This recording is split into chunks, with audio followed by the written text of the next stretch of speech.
ಪಾದಗಳಿಗೆ ನಮಸ್ಕರಿಸುತ್ತಾ ಮಹಾವಾಕ್ಯಾನಂದ ಸ್ವಾಮೀಜಿಗಳ ಪಾದಗಳಿಗೆ ನಮಸ್ಕರಿಸುತ್ತಾ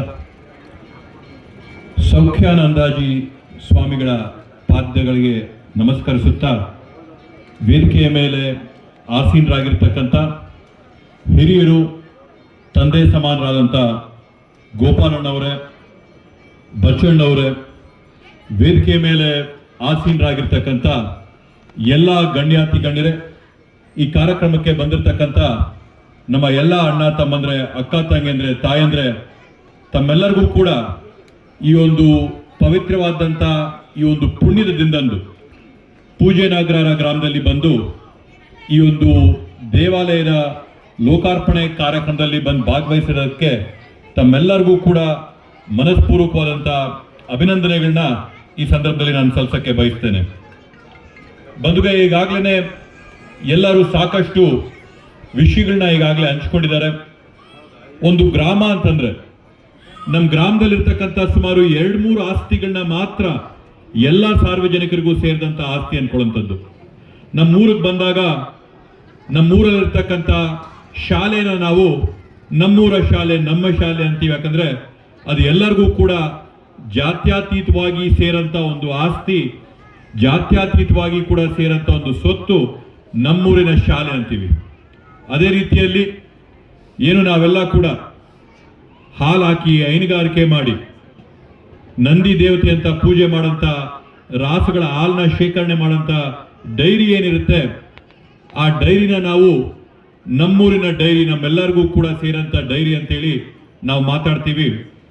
ಎಲ್ಲಕ್ಕಿಂತ ವಿಶೇಷವಾಗಿ ದಿನ ನಮ್ಮ ಧಾರ್ಮಿಕ ಕೇಂದ್ರಗಳಾಗಿರ್ತಕ್ಕಂಥ ದೇವಾಲಯಗಳನ್ನ ಬಂದು ನಾವು ಬೆಳಗ್ಗೆ ಏನು ಪೂಜೆ ಮಾಡಿ ಆರಾಧನೆ ಮಾಡಿ ದೇವರ ಆಶೀರ್ವಾದನ ನಾವಿವತ್ತೇನು ಬಯಸ್ತೀವಿ, ಆ ದೇವಾಲಯಗಳನ್ನ ನಮ್ಮೂರಿನ ದೇವಾಲಯಗಳಂತ ಹೇಳ್ತಾರೆ. ಆ ಒಂದು ನಿಟ್ಟಿನಲ್ಲಿ ಈ ಒಂದು ಪೂಜೆ ನಗರ ಗ್ರಾಮಕ್ಕೆ ಲೋಕಾರ್ಪಣೆ ಮಾಡಿರ್ತಕ್ಕಂಥ ಈ ದೇವಾಲಯ ಏನಿದೆ, ಈ ದೇವಾಲಯದ ಸಮಿತಿಯ ಎಲ್ಲ ಸದಸ್ಯರಿಗೂ ಕೂಡ ಈ ಒಂದು ಸಂದರ್ಭದಲ್ಲಿ ಮನಸ್ಪೂರ್ವಕವಾದಂತಹ ಅಭಿನಂದನೆಗಳನ್ನ ನಾನು ಸಲ್ಲಿಸ್ತೇನೆ. ಬಂಧುಗಳೇ, ಈಗಾಗಲೇ ಮಾತಾಡ್ತಾ ಇರಬೇಕಾದಂಥ ಸಂದರ್ಭದಲ್ಲಿ ಹಿರಿಯರು, ಮಾಜಿ MLCಗಳಾಗಿರ್ತಕ್ಕಂಥ ಮುನೇಗೌಡಣ್ಣವರು ಹೋಗಬೇಕಾದಂಥ ಸಂದರ್ಭದಲ್ಲಿ ದೇವಾಲಯನ ನೋಡಿದ್ರೆ ಎಷ್ಟು ಅದ್ಭುತವಾಗಿದೆ ಅಂತಂದ್ರೆ, ಬಹುಶಃ ದೇಶದಲ್ಲೇ ಇರ್ತಕ್ಕಂಥ ಎಲ್ಲ ದೇವಾಲಯಗಳಿಗೆ ಹೋಲಿಸಿದ್ರೆ ಇದು ಕೂಡ ಆ ಥರದ್ದೇ ಆದಂಥ ಒಂದು ದೇವಾಲಯ.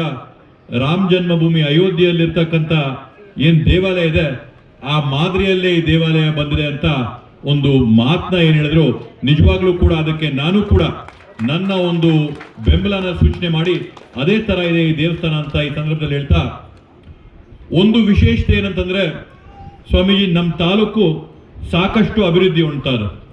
ಎಲ್ಲ ರೀತಿಯಲ್ಲಿ ಜನರು ಸಾಮಾಜಿಕವಾಗಿರ್ಬೋದು, ಆರ್ಥಿಕವಾಗಿರ್ಬೋದು, ಎಲ್ಲ ರೀತಿಯಲ್ಲಿ ಕೂಡ ನಮ್ಮ ತಾಲೂಕು ಮುಂದುವರಿತಾರೆ.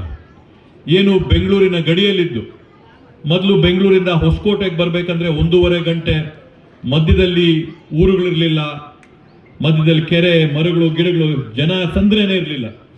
ಆದರೆ ಇತ್ತೀಚಿನ ದಿನಮಾನಗಳಲ್ಲಿ ಇಂದಿರಾನಗರ ಬಿಟ್ಟಾಗಿಂದಾನು ಕೂಡ ಹೊಸಕೋಟೆ ಟೋಲ್ವರೆಗೂ ಬರೋವರೆಗೂ 1 ಸೆಕೆಂಡು ಕೂಡ ಗ್ಯಾಪ್ ಸಿಗಲ್ಲ. ಎಲ್ಲ ಕಡೆ ಬಿಲ್ಡಿಂಗ್ಗಳು, ಜನರು, ಕಂಪನಿಗಳು, ಕಾರ್ಖಾನೆಗಳು, ಹೋಟ್ಲುಗಳು, ಫ್ಯಾಕ್ಟ್ರಿಗಳು ಬಂದು ಇವತ್ತು ಬೆಂಗಳೂರಲ್ಲಿ ಮುಗೀತೋ ಹೊಸಕೋಟೆ ಎಲ್ಲಿ ಶುರು ಆಯಿತು ಅಂತೇಳಿ ಗೊತ್ತಾಗದೆ ರೀತಿಯಲ್ಲಿ ಇವತ್ತು ಬೆಳ್ಕೊಳ್ತಾ ಇರಬೇಕಾದಂಥ ಸಂದರ್ಭದಲ್ಲಿ ಸಾಮಾನ್ಯವಾಗಿ ನಾವೆಲ್ಲರೂ ಕೂಡ ಅಭಿವೃದ್ಧಿ ಆಗಿದ್ದೀವಿ. ಆದ್ರೆ ಇವತ್ತು ಈ ಒಂದು ಏನು ದೇವರು ಸೃಷ್ಟಿ ಮಾಡಿರ್ತಕ್ಕಂಥ ಈ ಒಂದು ಸೃಷ್ಟಿ ಮತ್ತೆ ಇಲ್ಲಿರ್ತಕ್ಕಂಥ ಲಯ ಏನು ವಾತಾವರಣ ಇಲ್ಲಿದೆ, ಇವೆಲ್ಲವನ್ನೂ ಕೂಡ ಕಾಪಾಡ್ತಾ ಇರತಕ್ಕಂಥದ್ದು ಯಾರಾದ್ರೂ ಇದ್ರೆ ಆ ದೇವರ ಆಶೀರ್ವಾದ, ದೇವರು ಮಾಡಿರ್ತಕ್ಕಂಥ ಸೃಷ್ಟಿ, ತನ್ನ ಒಂದು ಕೃಪೆಯಿಂದ ಇರ್ತಕ್ಕಂಥ ಲಯ ಯಾವತ್ತು ನಾವೆಲ್ಲರನ್ನೂ ಕೂಡ ಮರಿತೀವೋ ಎಲ್ಲ ಮುಗಿಸಂಥದ್ದು ಕೂಡ ನಾವು ನೋಡಿದೀವಿ. ಆದ್ರಿಂದ ಆ ಒಂದು ನಿಟ್ಟಿನಲ್ಲಿ ಅಭಿವೃದ್ಧಿ ಆಗ್ತಾ ಬರ್ತಾ ಇರಬೇಕಾದಂಥ ಒಂದು ಸಂದರ್ಭದಲ್ಲಿ ಬರೀ ನಾವೊಂದು ಅಭಿವೃದ್ಧಿ ಆಗಂಥದ್ದಲ್ಲ, ನಮ್ಮ ಸುತ್ತಮುತ್ತಲಿನ ವಾತಾವರಣ ಕೂಡ ಚೆನ್ನಾಗಿರ್ಬೇಕು. ಇಲ್ಲಿ ಏನು ದೇವರ ದೇವಾಲಯಗಳಿತ್ತು ಇವೆಲ್ಲವನ್ನೂ ಕೂಡ ಚೆನ್ನಾಗಿರ್ಬೇಕು ಅಂತ ನಿಟ್ಟಿನಲ್ಲಿ ಇವತ್ತೇನು ಮಾಡಿದರೆ ವಾಸಣ್ಣವ್ರಿಗೆ ಬಹುಶಃ ಆ ದೇವರೇನೆ ನನಗೆ ತಿಳಿದಂಗೆ ವಾಸಣ್ಣವ್ರು ಹೇಳ್ದಂಗೆ ರಾತ್ರಿ ಅವ್ರಿಗೆ ಕನ್ಸು ಬಿದ್ದು ಈ ಒಂದು ಜಾಗ ಏನು ಊರಿಗೆ ಸೇರ್ತಾ ಇರ್ತಕ್ಕಂಥ ಸಾರ್ವಜನಿಕ ಜಾಗ ಏನಿತ್ತು ಆ ಸಾರ್ವಜನಿಕ ಜಾಗದಲ್ಲಿ ದೇವಾಲಯನ ಸೃಷ್ಟಿ ಮಾಡಬೇಕು ಅಂತ ಕನ್ಸಲ್ಲಿ ಬಂದಿದ್ದಂಥದ್ದು ಅಲ್ಲಣ್ಣ. ಕನ್ಸಲ್ಲೂ ಬಂತು, ಮನ್ಸಿಗೂ ಬಂತು. ಕನ್ಸಿಗೆ ಬಂತು ಮೊದಲು, ಅದಾದ್ಮೇಲೆ ಮನ್ಸಿಗೆ ಬಂತು. ಕನ್ಸಲ್ಲಿ ಬಂದು ಈ ತರ ದೇವಾಲಯನ ಕಟ್ಬೇಕಂತ ಏನು ಕನ್ಸು ಬಂತು, ಆ ಕನ್ಸನ್ನ ನಂತರ ಮನ್ಸಿಗೆ ತಗೊಂಡು, ಸರಿನಾ, ಮನ್ಸಿಗೆ ತಗೊಂಡು ಈ ದೇವಾಲಯನ ಮಾಡಬೇಕು ಅಂತೇಳಿ ಇವತ್ತೊಂದು ದೇವಾಲಯನ ಕಟ್ಬೇಕಂತಂದ್ರೆ ಯಾರಾದ್ರೂ ಒಬ್ಬರ ಕೈಯಲ್ಲಿ ಆ ದೇವಸ್ಥಾನ ಕಟ್ಟಕ್ಕಾಗಲ್ಲ. 100 ಜನ ಸೇರಿ ಹಳ್ಳಿಯಲ್ಲಿರ್ತಕ್ಕಂಥ ಗ್ರಾಮಾಂತರೆಲ್ಲ ಕೈ ಜೋಡಿಸಿ ಒಂದೇ ಮನಸ್ಸಿನಲ್ಲಿ ಒಕ್ಕೋಳಿನಲ್ಲಿ ಇದನ್ನ ಮಾಡಬೇಕು ಅನ್ನೋಂಥ ಒಂದು ನಿರ್ಧಾರ ತಗೊಂಡಿಲ್ಲ ಅಂತಂದ್ರೆ ಬಹುಶಃ ಇಂಥ ಅದ್ಭುತವಾದಂಥ ದೇವಾಲಯ ಇವತ್ತಿಲ್ಲಿ ಸ್ಥಾಪನೆ ಆಗಕ್ಕೆ ಸಾಧ್ಯವಾಗ್ತಿರ್ಲಿಲ್ಲ. ಆದ್ರಿಂದ ಅವರು ಮನ್ಸಿಗೆ ಬಂದು ಜೊತೆ ಎಲ್ಲರನ್ನು ಮಾಡಿಕೊಂಡು ಭಗವಂತಣ್ಣವರು ಇವತ್ತು ಕಾರ್ಯದರ್ಶಿಗಳಲ್ಲ, ನೀವು ಸೆಕ್ರೆಟರಿ ಕಾರ್ಯದರ್ಶಿಗಳಾಗಿ ಅವರೆಲ್ಲರನ್ನೂ ಒಂದು ಗುಂಪಾಗಿ ಮಾಡಿಕೊಂಡು ಈ ದೇವಾಲಯನ ಇವತ್ತು ಸ್ಥಾಪನೆ ಮಾಡೋಂಥ ಒಂದು ಪುಣ್ಯ ಕೆಲಸನ ಮಾಡೋರೆ. ಇವತ್ತು ಹೊಸಕೋಟೆ ತಾಲೂಕಲ್ಲಿ ನಾವು ನೋಡ್ಬೇಕಂದ್ರೆ ಕಳೆದ ಒಂದು 2-2.5 ವರ್ಷಗಳಲ್ಲಿ ಈ ರೀತಿಯಾದಂಥ ಶಾಶ್ವತವಾಗಿ ಉಳ್ಕೊಳ್ಳೋಂಥದ್ದು. ಮೊದಲೆಲ್ಲ ದೇವಾಲಯಗಳನ್ನ ಇಟ್ಕೆಗಳಲ್ಲಿ, ಮೋಲ್ಡಲ್ಲಿ, ಕಾಂಕ್ರೀಟಲ್ಲಿ ಕಟ್ತಾ ಇದ್ದಂಥ ಒಂದು ಪದ್ಧತಿ ನಾವು ನೋಡಿದ್ವಿ. ಆದರೆ ಇತ್ತೀಚಿನ ದಿನಮಾನಗಳಲ್ಲಿ ಮಾಡ್ತಾ ಇರ್ತಕ್ಕಂಥ ದೇವಾಲಯಗಳು ಶಾಶ್ವತವಾಗಿ ಇರಬೇಕು ಅನ್ನೋಂಥ ಒಂದು ನಿಟ್ಟಿನಲ್ಲಿ ಪೂರ್ತಿ ಈ ರೀತಿಯಾಗಿ ಸಂಪೂರ್ಣವಾಗಿ ಕಲ್ಲಲ್ಲಿ ಕಟ್ಟಂತ ದೇವಾಲಯಗಳನ್ನ ತಾಲೂಕಾದ್ಯಂತ ಮಾಡ್ತಾ ಇರ್ತಕ್ಕಂಥದ್ದು. ಜನರ ಅಭಿವೃದ್ಧಿ ಆಗ್ತಾ ಇದ್ದಂಗೆನೆ ಕಾಸನ್ನ ಬರೀ ನನಗಲ್ಲ, ಸಮಾಜಕ್ಕೆ ನಾನೇನ್ ಮಾಡ್ಬೋದು, ನಾನು ಆದ್ಮೇಲೆ ನಾನೇನು ಅಂತೂ ಬಿಟ್ಟು ಹೋಗ್ಬೋದು ಅಂತೇಳಿ ಸಾಕ್ಷಿ ಗುಡ್ಡುಗಳನ್ನ ಏನ್ ನಾವು ಮಾಡ್ತಾ ಇದೀವಿ. ಇವತ್ತೊಂದು ಸಾಮಾನ್ಯವಾಗಿ ಎಲ್ಲರೂ ಕೂಡ ಹೇಳಂತದ್ದು, ನಮ್ಮ ಉಪಮುಖ್ಯಮಂತ್ರಿಗಳಂತದ್ದು, ಜನನ ಸಹಜ, ಮರಣ ಅನಿವಾರ್ಯ. ಆ ಜನನ ಮರಣದ ಮಧ್ಯೆ ನಾವೇನ್ ಸಾಧನೆಗಳನ್ನ ಮಾಡ್ತೀವಿ, ಏನ್ ಬಿಟ್ಟು ಹೋಗ್ತೀವಿ ಅನ್ನೋದ್ರ ಬಗ್ಗೆ ಮುಂದಿನ ಪೀಳಿಗೆಗಳು ಚರ್ಚೆ ಮಾಡೋಂಥದ್ದು. ಆ ಒಂದು ನಿಟ್ಟಿನಲ್ಲಿ ಇವತ್ತೇನು ವಾಸಣ್ಣವರು ಮತ್ತೆ ಪೂಜೆ ನಗರದ ಎಲ್ಲಾ ಗ್ರಾಮಸ್ಥರು ಸೇರೇನಿ ಮಾಡಿದರೆ ಇವತ್ತು ಅವ್ರು ಮಾಡಿರ್ತಕ್ಕಂಥ ಅಭಿವೃದ್ಧಿ, ಜನಪರ ಕೆಲಸಗಳ ಒಂದು ಸಾಕ್ಷಿಗುಡ್ಡೆಯಾಗಿ ಶಾಶ್ವತವಾಗಿ ಈ ಒಂದು ಧಾರ್ಮಿಕ ಕೇಂದ್ರ ಈ ಒಂದು ಗ್ರಾಮಕ್ಕೆ ಅಲ್ಲ, ಅಥವಾ ಈ ಒಂದು ಹೋಬಳಿಗೆ, ಪಂಚಾಯತಿಗಲ್ಲ, ತಾಲೂಕು ರಾಜ್ಯಕ್ಕೇನೆ ಒಂದು ಆಸ್ತಿಯಾಗ ರೀತಿಯಲ್ಲಿ ಇವತ್ತು ಇದನ್ನ ಸ್ಥಾಪನೆ ಮಾಡಿಕೊಟ್ಟು ಹೋಗಿದ್ದಾರೆ. ದೇವರು ಅವ್ರಿಗೆ ಕೊಟ್ಟಿರ್ತಕ್ಕಂಥ ಒಂದು ಶಕ್ತಿಗೆ ಇವತ್ತು ನಾನು ಅಭಿನಂದನೆಗಳನ್ನ ಸಲ್ಲಿಸ್ತಾ. ಯಾಕಂದ್ರೆ ಕಟ್ಟಂತದ್ದು ಅಷ್ಟು ಸುಲಭ ಅಲ್ಲ, ಪರಿಶ್ರಮ ಅಷ್ಟಿಷ್ಟ ಹಾಕಿಲ್ಲ.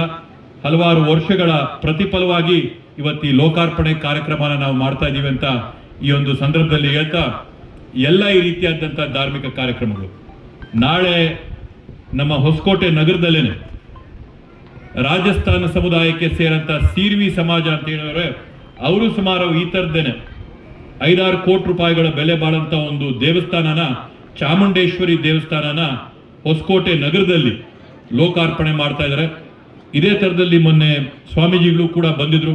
ಮುಗಬಾಳದ ಹತ್ರ ವೀರಭದ್ರ ಸ್ವಾಮಿ ದೇವಾಲಯ ಏನಿದೆ, ಅಲ್ಲೊಂದು ವಿಶ್ರಾಂತಿ ಧಾಮನ ಯಾರ್ಯಾರು ಬರ್ತಾರೆ ಭಕ್ತಾದಿಗಳು ಅವ್ರುಗಳು ಕೊಡುವಂಥದ್ದನ್ನ ಮಾಡಿದೀವಿ.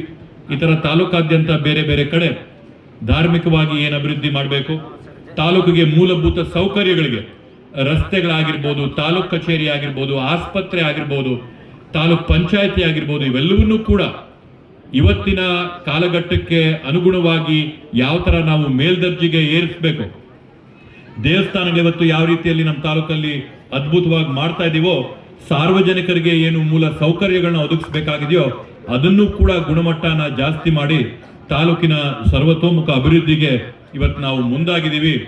ಪಕ್ಕದಲ್ಲಿ ಕೂತಿರ್ಬೇಕಾದಾಗ ಬಚ್ಚಣ್ಣವ್ರು ಮಾತಾಡ್ತಾ ಇರ್ಬೇಕಾದಾಗ ಹೊಸಕೋಟೆಯಿಂದ ಶಿಡ್ಲಘಟ್ಟಾಗ ಹೋಗಂತ ರಸ್ತೆ ಏನಿವತ್ತು ಅಗಲ ಮಾಡಿ 10 ಮೀಟರ್ ಅಗಲ ಆಗಿದೆ, ಅದೇ ತರದಲ್ಲಿ ಇವತ್ತು ಏನು ಟೌನ್ ಇಂದ ಗಟಿಕ್ ನಬಿ ಮಾರ್ಗವಾಗಿ ತಿರುಮಶೆಟ್ಟಹಳ್ಳಿ, ಮಾಲೂರು ಗಡಿ ಹೋಗೋರ್ಗು ರಸ್ತೆನೂ ಕೂಡ ಅಗಲ ಮಾಡಿ 10 ಮೀಟರ್ ರಸ್ತೆ ಮಾಡಿ ಅಂತ ಮನವಿ ಮಾಡಿದ್ರೆ ಖಂಡಿತವಾಗಿ ಕೂಡ ಮುಂದಿನ ದಿನಗಳಲ್ಲಿ ಆ ರಸ್ತೆನ ಕೂಡ ಅಗಲ ಮಾಡಿಕೊಟ್ಟು ಇವತ್ತೇನ್ ಟ್ರಾಫಿಕ್ ಇದೆ ಅದಕ್ಕೊಂದು ಶಾಶ್ವತವಾದಂತ ಪರಿಹಾರ ಹುಡುಕಂತ ಕೆಲಸನೂ ಕೂಡ ನಾನು ತಮ್ಮ ಪರವಾಗಿ ಮಾಡ್ಕೊಡ್ತೀನಿ ಅಂತೇಳಿ ಈ ಸಂದರ್ಭದಲ್ಲಿ ನಾನು ಆಶ್ವಾಸನೆನ ಕೊಡಕ್ಕೆ ಬಯಸ್ತೇನೆ. ಯಾಕಂದ್ರೆ ಮೂಲವಾಗಿದ್ದು STRR ರಸ್ತೆ ಈ ಮಾರ್ಗವಾಗಿ ಹೋಗ್ಬೇಕಾಗಿದ್ದು, ಲ್ಯಾಂಡ್ ಆಕ್ವಿಸಿಷನ್ ಮಾಡ್ಕೊಳಕ್ಕಾಗಲ್ಲ, ಭೂಮಿ ಜಾಸ್ತಿ ಬೆಲೆ ಬಂದ್ಬಿಟ್ಟಿದೆ ಅಂತ ಒಂದು ನಿಟ್ಟಿನಲ್ಲಿ ಇವತ್ತು ನಾವು STRR ರೋಡು ಒಂದು ಸುತ್ತ ಆಚೆಗೆ ಹೋಯ್ತು. ಆದ್ರೆ ಇವತ್ತು ಈ ಒಂದು ರಸ್ತೆನ ಅಭಿವೃದ್ಧಿ ಮಾಡೋಂಥದ್ದಾಗಿರ್ಬೋದು, ಅಗಲ ಮಾಡೋಂಥದ್ದಾಗಿರ್ಬೋದು, ಅನಿವಾರ್ಯವಾದಂಥ ಒಂದು ಪರಿಸ್ಥಿತಿಗೆ ತಲುಪಿರೋದ್ರಿಂದ ಮುಂದಿನ ದಿನಗಳಲ್ಲಿ ಏನು ಹೊಸಕೋಟೆಯಿಂದ ಮಾಲೂರು ಗಡಿಯವರೆಗೂ 207 ರಸ್ತೆ ಏನಿದೆ, ಆ ರಸ್ತೆ ಅಭಿವೃದ್ಧಿಗೆ ಏನ್ ಕೆಲಸಗಳನ್ನ, ಕಾಮಗಾರಿಗಳನ್ನ, ಹೆಜ್ಜೆಗಳನ್ನ, ಕ್ರಮಗಳನ್ನ ತಗೋಬೇಕು ಅವೆಲ್ಲವನ್ನು ತಗೊಂಡು ಮಾಡ್ಕೊಡ್ತೀನಿ ಅಂತ ಈ ಒಂದು ಸಂದರ್ಭದಲ್ಲಿ ಆಶ್ವಾಸನೆಯನ್ನ ಕೊಡ್ತಾ, ಇವತ್ತೇನು ನಮ್ಮನ್ನ ಈ ಒಂದು ಪುಣ್ಯ ಕಾರ್ಯಕ್ರಮಕ್ಕೆ ಕರೆದು ಭಾಗವಹಿಸಂತ ಅವಕಾಶನ ಮಾಡಿಕೊಟ್ಟಿದ್ದೀರಾ, ಮಾಡಿಕೊಟ್ಟಂತ ಎಲ್ಲ ಸಮಿತಿಯ ಸದಸ್ಯರಿಗೆ ಧನ್ಯವಾದಗಳನ್ನ ಮತ್ತೆ ಅಭಿನಂದನೆಗಳನ್ನ ಸೂಚಿಸ್ತಾ ನನ್ನ ಮಾತುಗಳಿಗೆ ನಾನು ವಿರಾಮನ ನೀಡ್ತೀನಿ. ಜೈ ಹಿಂದ್, ಜೈ ಕರ್ನಾಟಕ ಮಾತು.